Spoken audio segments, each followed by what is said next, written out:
అన్నా తన మాటలు అలాగే ఉంటాయన్నా, కానీ మనసు మాత్రం వెన్న. మీ మీద కోపం వచ్చి కొట్టిందేమో. నేను క్షమాపణ అడుగుతున్నాను. ప్లీజ్ దయచేసి నా భార్యను వదిలేండి.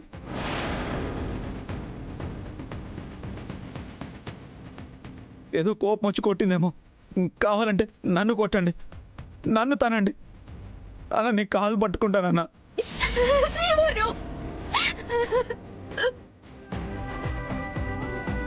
అన్నా కావాలంటే ఈ కత్తితో నా పీక్ కోసేయండి అన్న, నా పీక్ కోసేయండి అన్న.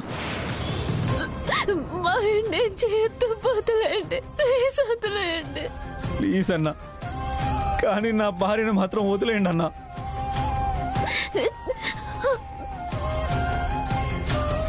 ప్లీజ్ అన్న, ప్లీజ్ వదిలేయండి, ప్లీజ్ వదిలేయండి.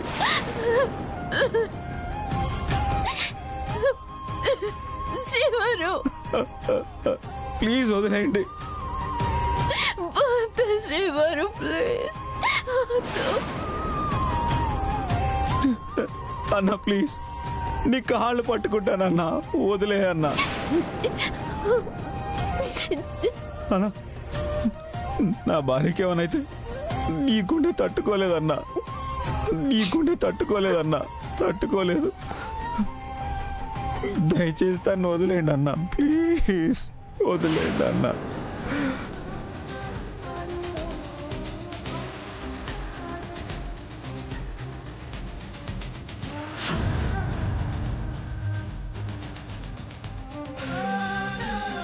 నీ భార్య కోసం ఎంత బతిమలాడుతున్నావంటే నీ ప్రేమను అర్థం చేసుకున్నాం. అరే వదిలేయండి రా.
విష్ణు ప్రేమించింది మల్లీశ్వరిని.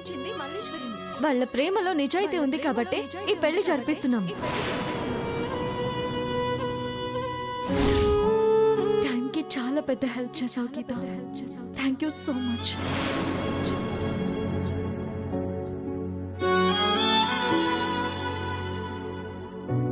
ఏమండి మీరు ఇక్కడున్నారా?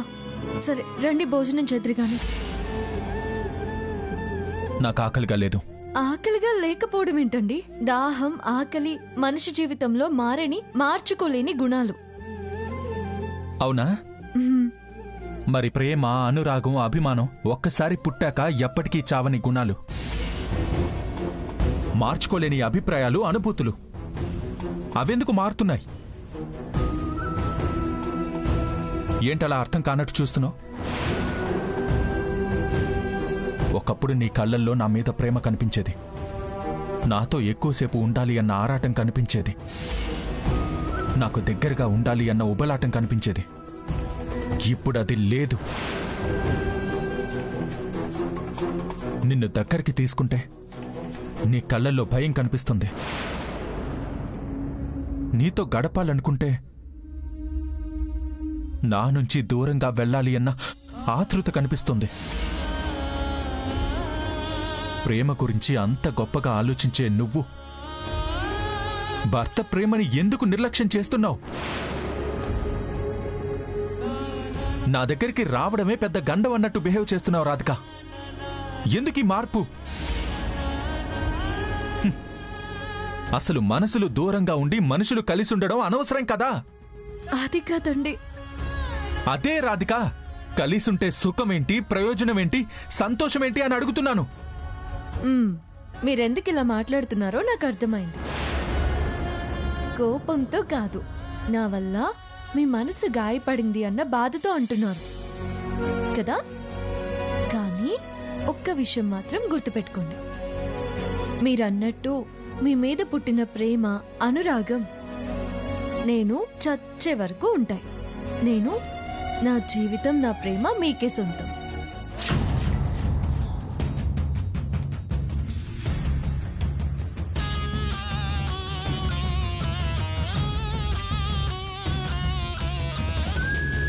కొన్ని పరిస్థితుల వల్ల మిమ్మల్ని దూరం పెడుతూ మిమ్మల్ని బాధ పెడుతున్నాను.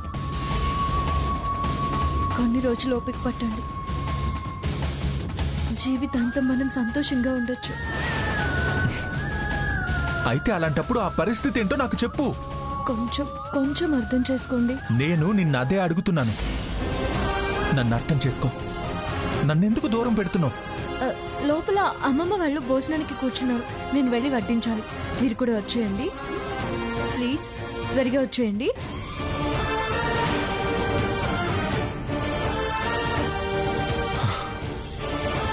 రాధిక ఎందుకు ఇలా బిహేవ్ చేస్తుంది? కత్తిపోట్ల వల్ల ప్రమాదానికి గురైనప్పటి నుంచి రాధికలో ఏదో మార్పు కనిపిస్తుంది. ఏంటది?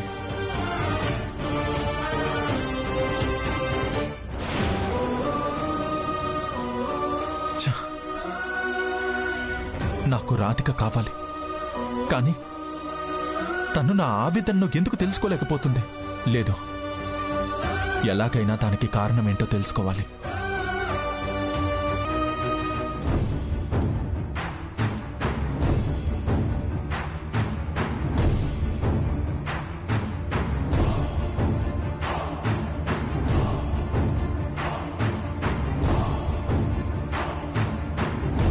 ఏంటే ప్రియా ఇంకా ఇంటికి రాలేదు? దానికోసం వెళ్ళిన అమర్ కూడా రాలేదు. ఏమో అమ్మమ్మ, నాకు చాలా టెన్షన్గా ఉంది.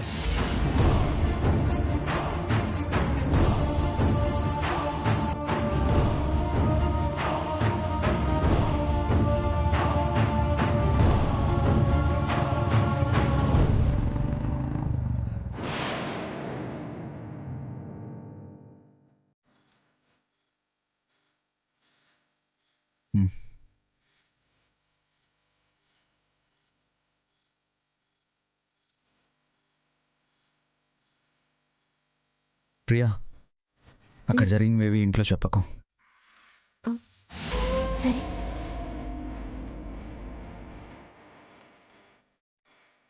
అమ్మ ప్రియా, ఎంత రాత్రి వేళ ఎక్కడికి వెళ్ళావు తల్లి? అమర్ అయితే ఎంత కంగారు పడ్డాడో తెలుసా?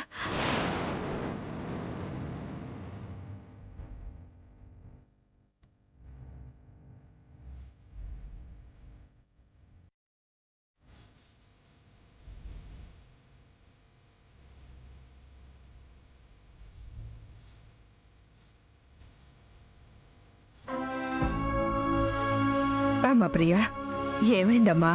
బామ్మ, ఏం లేదు బామ్మ. అక్క బర్త్డే కదా రేపు అని కేక్ తేవడానికి వెళ్ళాను. ఒక్క మాటైనా చెప్పి వెళ్ళొచ్చు కదా దినా. ఇంకెప్పుడు అలా చెప్పకుండా వెళ్ళకమ్మా. సరే బామ్మ.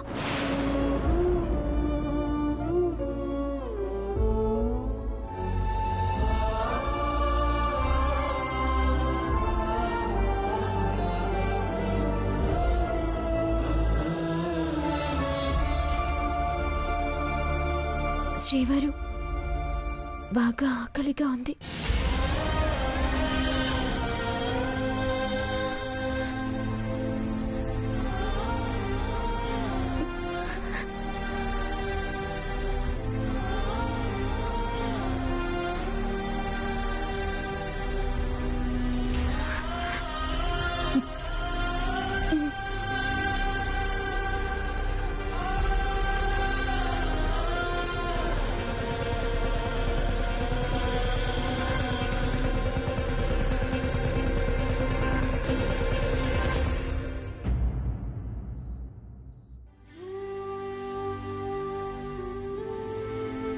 తిను. మీరే తినిపించొచ్చు కదా శ్రీవారు.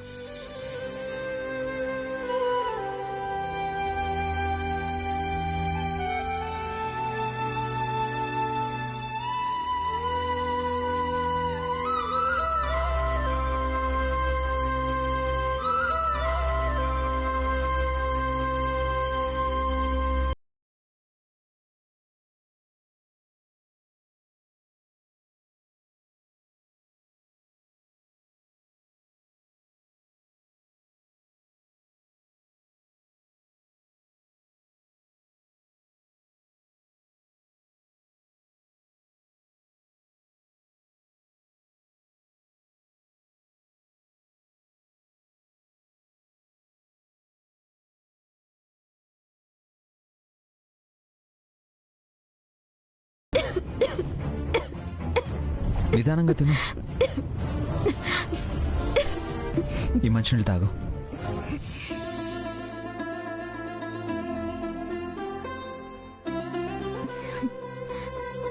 నేనంటే మీకు అంత ఇష్టమా శ్రీవారు? అన్నం తినేటప్పుడు మాట్లాడకూడదు. తిను.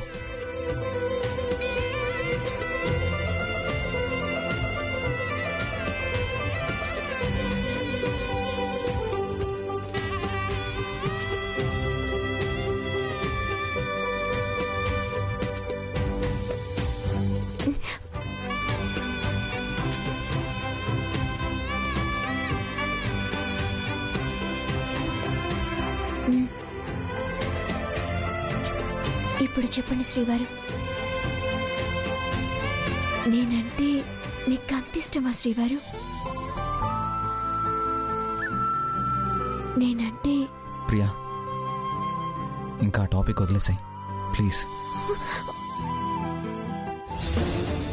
బయట ఏదో జరిగినట్టే ఉందే కదా, నాకు కూడా అదే అనిపిస్తుంది. వదిన తినిపించమని అడగడం, అన్నయ్య వారు కూడా మాట్లాడకుండా తినిపించడం చూస్తుంటే ఖచ్చితంగా ఏదో జరిగిందనిపిస్తుంది.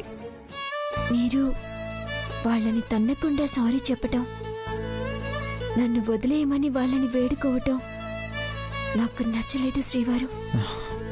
మూర్ఖంగా మాట్లాడకు ప్రియా. వాళ్ళు అడిగే సారీ చెప్తే నీ సొమ్మేం పోయేది? నువ్వు ప్రమాదంలో ఉన్నప్పుడు కూడా ఎందుకంత మొండితాను?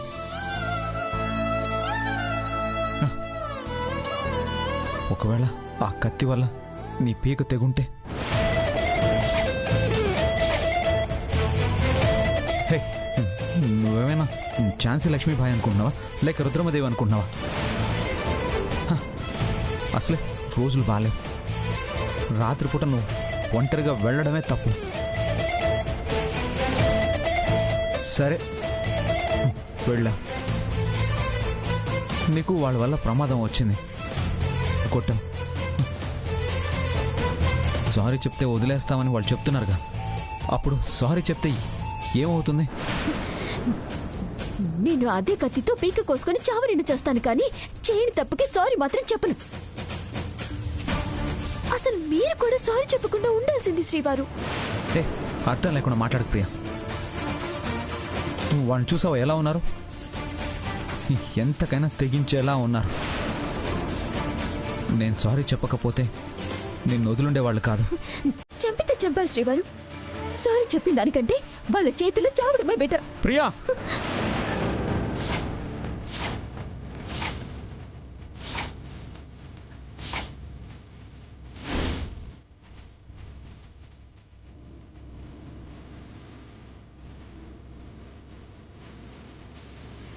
ప్రియా, అమాయకంగా ఉండు, అంతేగాని మూర్ఖంగా మాత్రం ఉండకు.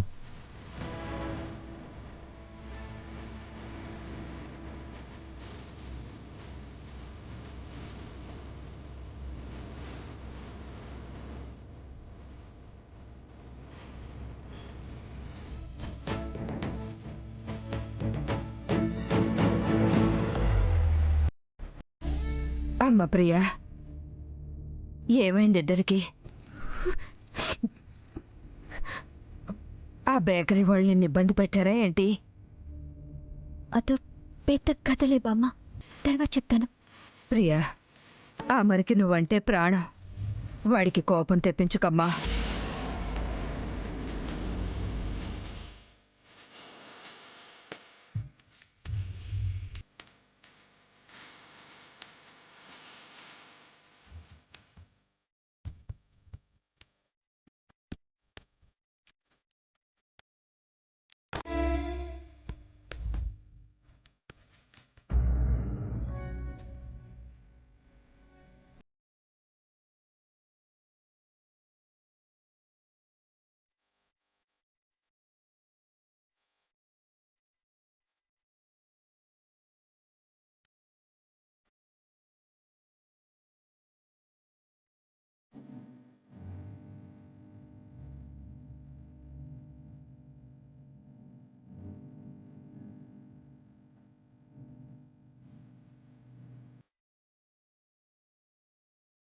రాధిక,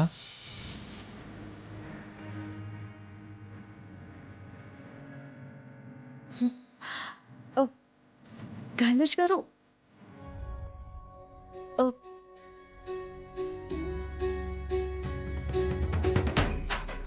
ఏమైందండి? Happy birthday Radhika.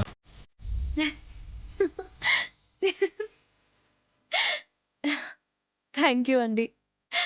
నీకోసమని ఒక గిఫ్ట్.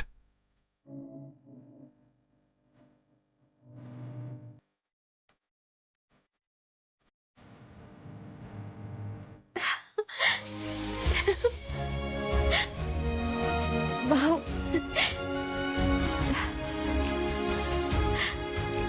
గిఫ్ట్ అంటే కాస్ట్లీది కాదు, మనసుకి నచ్చింది కొనాలని నా ఉద్దేశం. నీకు మట్టి గాజులంటే ఇష్టమని నాకు తెలుసు, అందుకే అవే తీసుకున్నాను. Once again many more happy returns of the day. Thank you so much.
Radhika, భార్యాభర్తల బంధం మంచి చెడుల సంగమం, బాధ సంతోషాల కలయిక.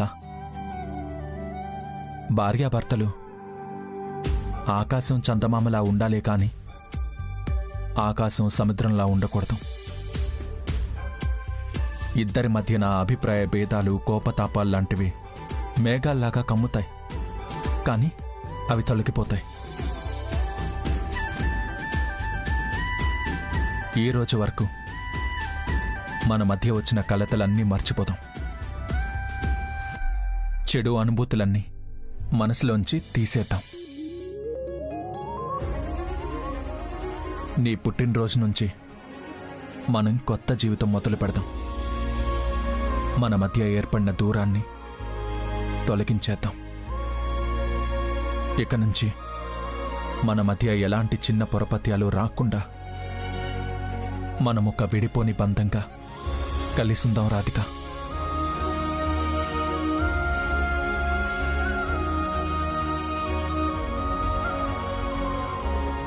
ఏమండి, ఏమండి, ప్లీజ్, ఏమండి,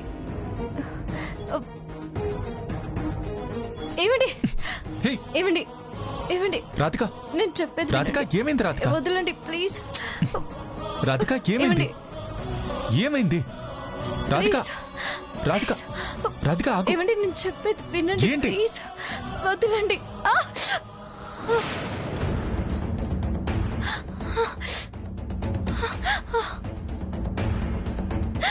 అబ్బో. నువ్వెందుకు ఇలా మూర్ఖంగా ఉంటున్నావో నాకు తెలియట్లేదు. నీ ప్రవర్తనని నీ విఘ్నతకే వదిలేస్తున్నాను. నువ్వు నన్ను దూరం పెడుతున్నావని తెలిసి కూడా దగ్గరవ్వాలి అని అనుకోవడం నాది బుద్ధి తక్కువ. ఏమండి